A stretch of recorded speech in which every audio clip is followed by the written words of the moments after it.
पैसा मिली ना मो पैसा मिलवाई मु व्यस्त नुह मोर कहवा कथा जेते जन चाषी फसल प्रधानमंत्री फसल बीमा करिसंती जो मानकर क्षति होईची से माने पैसा पांतु मु कहूना जेहेतु 25% आपण टिके धैर्य सहित शुणु जेहेतु 25% आपणकर टंका दिया जाउची लोक पैसा चाषी पैसा पाइछंती नेशनल बैंक अकाउंट रु पैसा जाइची से चाषी टोल फ्री नंबर रे फोन करना तांकर धान क्षति है ना किंतु से लोक पैसा पाइछंती ताले आमे कौन आशा करी मो घर पाख लोक जदि टंका पाइला मोर जदि क्षति होइछि मु टंका न पाइबी ताले बीमा कंपनी आमको ठकिला कि नहीं कौन मु कौन आशा करी मु निजे भुक्तभोगी ताको टेलीफोन नंबर जो नंबर टोल फ्री नंबर देइथिले मो नंबर को मिलांतु जदि मु फोन न करी मु आपन को टेलीफोन करबिनी मो कथा मु विड्रॉ कर देबी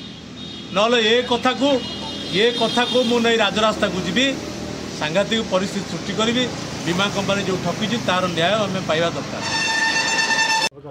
आमर अभियोग है आम 23 सोसाइटीर समस्त लोनी सरकार डिक्लेयर कले सबुआड़े बर्तमान अनुभव करुँच सबुआड़े वर्षा जो फसल क्षति होराज आम प्रति वर्ष प्रधानमंत्री फसल बीमा योजना रे निजक अंतर्भुक्त करुचु किंतु आमे बर्तमान शुणा पाइलु आज खबर कागज बाहरी बीमा कंपनी निर्दिष्ट किसी लोक देती नदब बोली बर्तमान डिक्लेयर कर आमर क्षोभ आमे माने चाष उपर निर्भर करूँ चाषी परिवार लोक तेणु आम कथा सरकार विचार को नहीं तुरंत आमे आमर फसल जो क्षति होती आमे जेहेतु बीमा करूँ निर्दिष्ट सोसाइटी आम पंचायत सोसाइटी जेतक मेम्बर अच्छा सबू एरिया क्षतिग्रस्त होती अनुधान करंतु एवं सेमको बीमार अंतर्भुक्त करंतु नहले आमे आगामी दिन में माने आम सोसाइटीर सभापति को घेराव करूँ एवं सरकार को एक निंदा करूँ 23 पुरु सेवा समवाय समितिर 595 जन ऋणी अच्छी ता मध्यरु आज समस्ते आसी घेराव करते 23 पुरु सेवा समवाय समिति को सभापति को संपादकों को घेराव करिवार कारण आज समाज रे बाहरी दैनिक खबर कागज समाज रे बाहरी प्रधानमंत्री फसल बीमा टंका जेतिकी दिगला आउ दियाजिबो नाही जोथि आज चाषी मानक मनरे संदेह सृष्टि होईची एवं आघात देईची चाषी मानकर अदिनिया वर्षारे क्षति होइथिला बहुत क्षति होइथिला जहा फल रे से माने आशा करथिले प्रधानमंत्री फसल बीमा योजना रे निश्चित भाव रे टंका मिलिबो बीमा कंपनी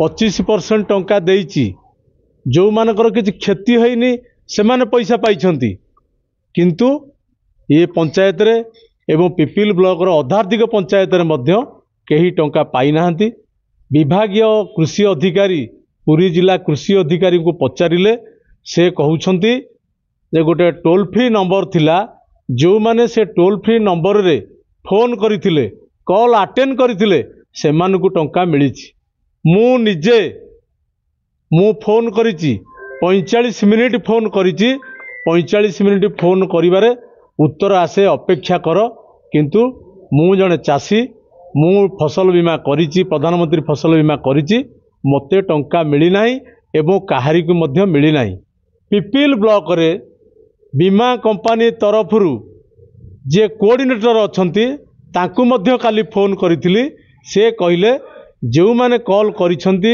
ଅଭିଯୋଗ କରିଛନ୍ତି ସେଇମାନେ ପାଇଛନ୍ତି। ପିପିଲି ବ୍ଲକରେ ଯୋଡ଼ିଏ ପଞ୍ଚାୟତକୁ ମିଳିଛି, ଅନ୍ୟ ପଞ୍ଚାୟତକୁ ମିଳି ନାହିଁ ଫସଲ ବୀମା ଟଙ୍କା। କାହିଁକି ମିଳିଲା ନାହିଁ ପଚାରିବାରେ ସେ ଉତ୍ତର ଦେଲେ ଯେ ଯେଉଁମାନେ ଆଜ୍ଞା ଆମକୁ ଅଭିଯୋଗ କରିଥିଲେ ଆମେ ଟଙ୍କା ଦେଇଛୁ, ଫସଲ ବୀମା ଟଙ୍କା ତାଙ୍କୁ ମିଳିଛି, 25% ଟଙ୍କା ମିଳିଛି, ଆଉ ମିଳିବ ନାହିଁ। ବୀମା କମ୍ପାନୀ ଠକିଲା, ସରକାର ଚାଷୀଙ୍କୁ ଠକିଲେ। ଚାଷୀଙ୍କ ପାଇଁ ସରକାରଙ୍କର କୌଣସି ଚିନ୍ତା ନାହିଁ। ନା ବର୍ତ୍ତମାନର ଯେ ବିଧାୟକ ଅଛନ୍ତି ତାଙ୍କର ଚିନ୍ତା ଅଛି, ନା ଯେ କୃଷିମନ୍ତ୍ରୀ ଅଛି ତାଙ୍କର ଚିନ୍ତା ଅଛି, ନା ବୀମା କମ୍ପାନୀର ଚିନ୍ତା ଅଛି। ବୀମା କମ୍ପାନୀ ଠକିଛି। ଆମେ ଆଗାମୀ ଦିନରେ ରାଜରାସ୍ତାକୁ ଯିବୁ। ଯଦି ସରକାରକୁ ବିଚାର ନ କରନ୍ତି ଆପଣମାନଙ୍କ ମାଧ୍ୟମରେ ମୁଁ ସରକାରଙ୍କୁ ନିବେଦନ କରୁଛି, ତୁରନ୍ତ ତାର ବିଚାର କରନ୍ତୁ, ତଦନ୍ତ କରନ୍ତୁ, ପ୍ରକୃତ ଚାଷୀ ତାର ମୂଲ୍ୟ ପାଉ। ଯେଉଁ 25% ଅଛି, ଯାହାର 2 ଲକ୍ଷ ଟଙ୍କା ଋଣ କରିଛି, କିଏ সোসাইটিରୁ, କିଏ 3 ଲକ୍ଷ ଟଙ୍କା ଋଣ କରିଛି, ଆପଣମାନେ ଦେଖୁଥିବେ ସମସ୍ତେ ଭାଇମାନେ ଏଠି ଠିଆ ହେଇଛନ୍ତି, ସମସ୍ତେ ଋଣ କରିଛନ୍ତି, ସମସ୍ତେ କ୍ଷତିଗ୍ରସ୍ତ ହୋଇଛନ୍ତି। ଆଜି ଟଙ୍କାଟିଏ କାହାକୁ ମିଳିନାହିଁ, କାହାରି ଆକାଉଣ୍ଟକୁ ଟଙ୍କାଟେ ଯାଇନାହିଁ। ବିଭାଗୀୟ ଅଧିକାରୀଙ୍କୁ ଫୋନ କଲେ ଉତ୍ତର ମିଳୁଛି ଯେ ଆସିବ, ଅପେକ୍ଷା କରନ୍ତୁ, କିନ୍ତୁ ଆଜି ଦୈନିକ ଖବର କାଗଜରେ ବାହାରି ଯାଇଛି ଟଙ୍କା ମିଳିବ ନାହିଁ। ତେଣୁ ଆମେ ଆଜି ରାଜରାସ୍ତାକୁ ଯିବୁ। ସରକାରଙ୍କୁ ନିବେଦନ କରୁଛୁ ତୁରନ୍ତ ଆର ପୁନର୍ବିଚାର କରନ୍ତୁ। 2ଟା ପଞ୍ଚାୟତ ଦୁର୍ଗାଦାସପୁର, ମଙ୍ଗଳପୁର ଏବଂ ଦାଣ୍ଡମୁକୁନ୍ଦପୁରରୁ କିଛି ଟଙ୍କା ମିଳିଛି, ଆଉ କୌଣସି ପଞ୍ଚାୟତକୁ ଟଙ୍କା ମିଳିନାହିଁ। ସେମାନଙ୍କର କ୍ଷୟକ୍ଷତି ହେଇଛି, ଅଫିସର ମାନେ ଦେଖିଛନ୍ତି, ରିପୋର୍ଟ ଦେଇଛନ୍ତି, ବୀମା କମ୍ପାନୀ ମଧ୍ୟ ଆସିଛି। ଯେଉଁ ଟୋଲ୍ ଫ୍ରି ନମ୍ବର, କେବେ ବି ସେ ଟୋଲ୍ ଫ୍ରି ନମ୍ବର ଲାଗେନି। ମୁଁ ନିଜେ ଟୋଲ୍ ଫ୍ରି ନମ୍ବରରେ ଫୋନ୍ କରିଛି ଏବଂ ଯଦି ଟୋଲ୍ ଫ୍ରି ନମ୍ବର ସର୍ଚ୍ଚ କରାଯାଏ ମୋ ଫୋନ୍ ଆଟେଣ୍ଡ କରିଛି ନା ନାହିଁ, ଧରଣୀଧର ସାହୁ ଜିଲ୍ଲା ପରିଷଦ ତାଙ୍କୁ କୋଅର୍ଡିନେଟରଙ୍କୁ ମଧ୍ୟ କାଲି କହିଛି ମୋ ଟେଲିଫୋନ ନମ୍ବର 9937144807ରୁ ମୁଁ ବାରମ୍ବାର ଲଗେଇଛି, 45 ମିନିଟ୍ ଲଗେଇଛି, କିନ୍ତୁ କୌଣସି ସୁଫଳ ମିଳିଲା ନାହିଁ କି ଉତ୍ତର ବି ମିଳିଲା ନାହିଁ। ସମସ୍ତଙ୍କୁ କହିଛି ଆମେ ରାଜ୍ୟ ସରକାରଙ୍କ ପାଖରେ ପୁନର୍ବିଚାର କରିବା ପାଇଁ ଦାବି କରୁଛୁ। ଯଦି ପୁନର୍ବିଚାର ନ କରନ୍ତି ତାହେଲେ ରାଜରାସ୍ତାକୁ ଯିବା। ଆମର ଚାଷ ବ୍ୟବସାୟ ସରକାରଙ୍କର ବିଭିନ୍ନ ପ୍ରକାର ଯେଉଁ ଆଡଭର୍ଟାଇଜମେଣ୍ଟ ଦେଉଛନ୍ତି ବା ଯେଉଁ କଥା କହୁଛନ୍ତି, ଆମର ଫସଲ ବୀମା ବର୍ଷା ହେଲା ଦିନ ଠାରୁ ଆଜି ପର୍ଯ୍ୟନ୍ତ ସବୁଦିନ ତାଙ୍କର କହୁଛନ୍ତି ଯେ ଆମେ ଫସଲ ବୀମା ଦେବୁ, ତାର କ୍ଷୟକ୍ଷତି ଆମେ ଆକଳନ କରୁଛୁ, କିନ୍ତୁ ଫୋନ୍ କଲେ ଫୋନ୍ ଉଠାଉନାହାନ୍ତି। ତାପରେ କ'ଣ କରାଯିବ ସେ କଥା ଆମେ କାହାକୁ କହିବୁ? ସରକାର ତ ନିଜେ କହୁଛନ୍ତି ନା, ତାଙ୍କର ମନ୍ତ୍ରୀ କହୁଛନ୍ତି, ତାଙ୍କର ମୁଖ୍ୟମନ୍ତ୍ରୀ କହୁଛନ୍ତି, ତାଙ୍କର ଉପମୁଖ୍ୟମନ୍ତ୍ରୀ କହୁଛନ୍ତି, ସମସ୍ତେ କହୁଛନ୍ତି ଫସଲ ବୀମା ଦିଆଯିବ, ଫସଲ ବୀମା ଦିଆଯିବ। ଯେ କହୁଛନ୍ତି ଦିଆଯିବ, କେତେ ଦିଆଯିବ, କାହାକୁ ଦିଆହେବ, କେତେ ପରିମାଣ ଦିଆହେବ, ଆମେ କ'ଣ କରିବୁ? ଚାଷୀ ଆମେ ପାରିପାରିବା ଆମ 23 ସୋସାଇଟିରେ ଯିଏ ଅଛନ୍ତି ଦାୟିତ୍ୱରେ ଆମେ ସଭାପତିଙ୍କୁ ଗେରଉ କରିବୁ, ରାସ୍ତାରୋକ କରିବୁ, ୟାତ କରିବୁ, ଆଉ କ'ଣଟା କରିବୁ? କିନ୍ତୁ ସରକାର ୟା ଉପରେ ବିଧିବଦ୍ଧ ଭାବରେ ତାକୁ ତର୍ଜମା କରି ତାକୁ ପଦକ୍ଷେପ ଗ୍ରହଣ କରିବା ଉଚିତ। ଦେଖନ୍ତୁ, ବୀମା କରିଥିବା ଚାଷୀଙ୍କୁ କିଛି କ୍ଷତିପୂରଣ ଦିଆଯାଇଛି, ଆପଣଙ୍କୁ କାହିଁ ମିଳିନି?